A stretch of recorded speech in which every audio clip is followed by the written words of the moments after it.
Hello, welcome back. This is C.Forge. My name is Clint, and if you're new here, welcome. And for other people who've been following me so far, thanks again for watching. A big shout out to my Patreons and subscribers, and thanks for the comments that you've left and for the support that you've shown me so far. I really appreciate it. And today I'm going to show you how I painted this Sailor Moon, just this one here. Usually I paint bigger statues, but I decided to go with something smaller. Turned out the process was quite difficult and quite a mess. I will show you in the footage. Don't forget to hit that bell notification button. I have 2 more Sailor Moon figures coming, and these are the renders, and they look pretty amazing, and I can't wait to start working on them. And yeah, let's get to it. Alright, so first up I'm filling the gap on the base. Now, I don't know what I was thinking when I decided to print the base in 2 parts, but here we are. Anyway, I'm using Tamiya putty. Honestly, it's not my favorite putty because it has this really strong smell. Seriously, it's like a scented reminder that you're working with chemicals.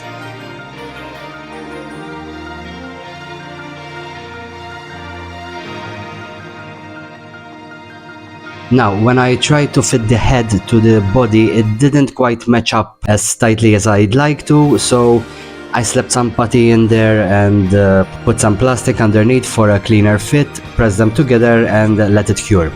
Easy, right? Well, turns out I messed up and did it the wrong way around, so I cleaned up the mess and put the putty on the torso instead, wrapped the plastic around the head, pressed it together again, and voila, perfect fit. Sometimes mistakes are just part of the creative process. Once the putty is cured, I grabbed my trusty sandpaper and start smoothing everything out. After sanding, I wiped it down with water to keep the dust at bay and to make sure I've got a nice smooth surface.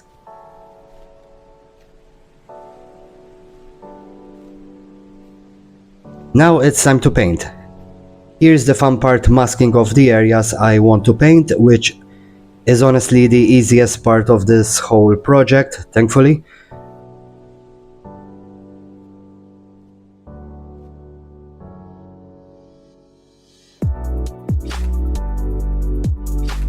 I mixed some Lollipop Magenta and Sangria Red to get that perfect reddish pink tone, and now it's time to airbrush. So, we've got a problem. Either this white primer is too glossy for the acrylic to stick properly, or I diluted the paint with too much water. You can see the paint is not looking great, but yeah, no worries. I'll wait for it to dry, going with a second pass, this time with a thicker paint consistency. And now we're finally getting the coverage I want.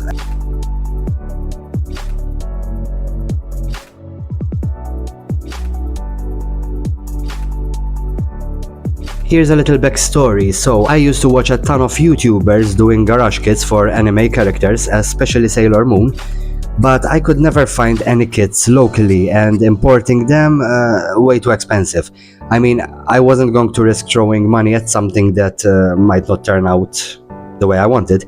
But then one creator did a Lilith figure and mentioned that it was 3D printed resin. That really caught my attention, so I started researching more on 3D printing and took a leap of faith. If I mess up, I can just print another one, much less stress. After that, I was on the hunt for a Sailor Moon 3D file, but the ones I found, well, they didn't quite do her justice. I'm a stickler for accuracy, especially when it comes to commissions.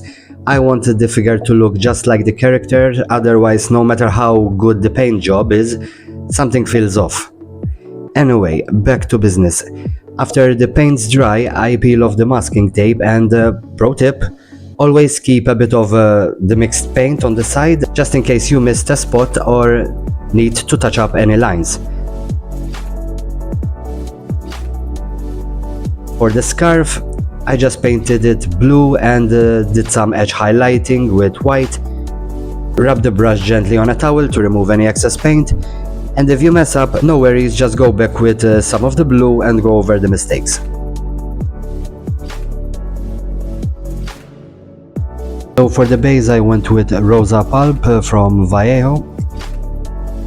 spray the whole thing, but it was a bit too dark for my taste, so I mixed some white to lighten it up to that soft baby pink vibe.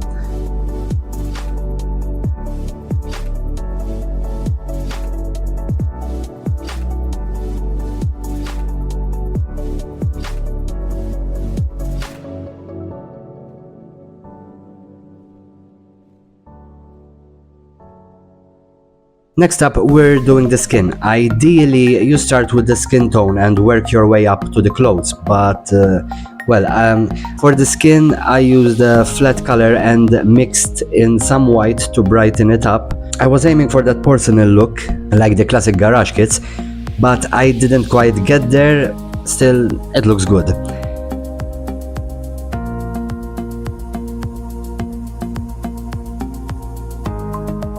For the face, since we're working with tiny details, I lay down a layer of gloss varnish first.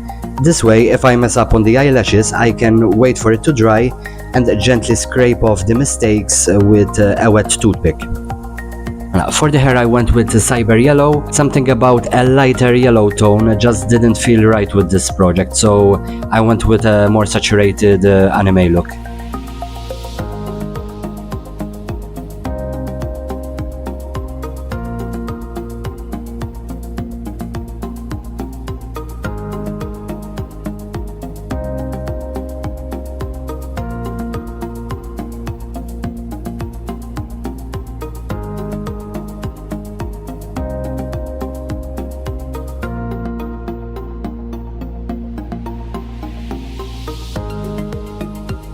For the Odango shields, yes, I had to look that up. I mixed Sangria Red and Hellfire and brushed that in. Let's get to the eyes. I used the same blue I used for her scarf and skirt, just for consistency.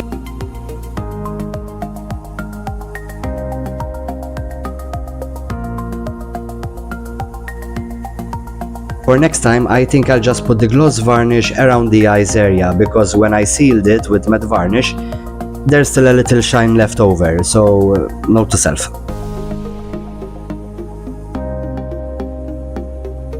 Then I added the pupil, and after the reflections. Now onto pastel shading. For her white top, I used the baby blue for the shading to keep it soft.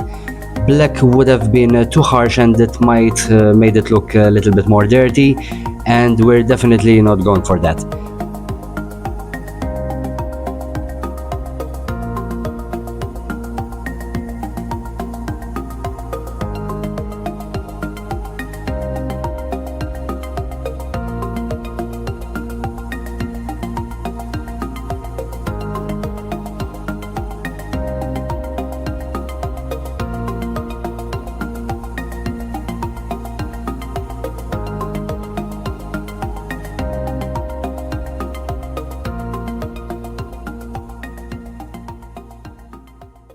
So there you have it. This is how I painted this Sailor Moon statue. As you see, it wasn't as easy as I thought it would. If you find yourself struggling while painting a figure, just take a break, take a couple of days off, and after you've rested, just clear your mind and just get back to it and just start painting again. I mean, for me, this one, it wasn't as easy as I thought it was going to be. I struggled and I just took some break and just continue painting, and as you've seen, the result came quite good. Also, if you like this content, it would help a lot if you could share this video with friends or with anyone who's interested in the hobby. Hopefully it will help me to get to that goal of getting 1K subscribers. I mean, it's still a small channel, but it's growing slowly, and hopefully it will get to a bigger audience, and hopefully I can make more videos for you to enjoy and help you along the way to discover more techniques and things how you can paint statues. So don't forget to like and subscribe, and as always, if you have any questions, leave a comment down below. I always try to reply to all of them and help you in any way I can. And don't forget to keep practicing. Thanks again for watching, and see you on the next one. Take care.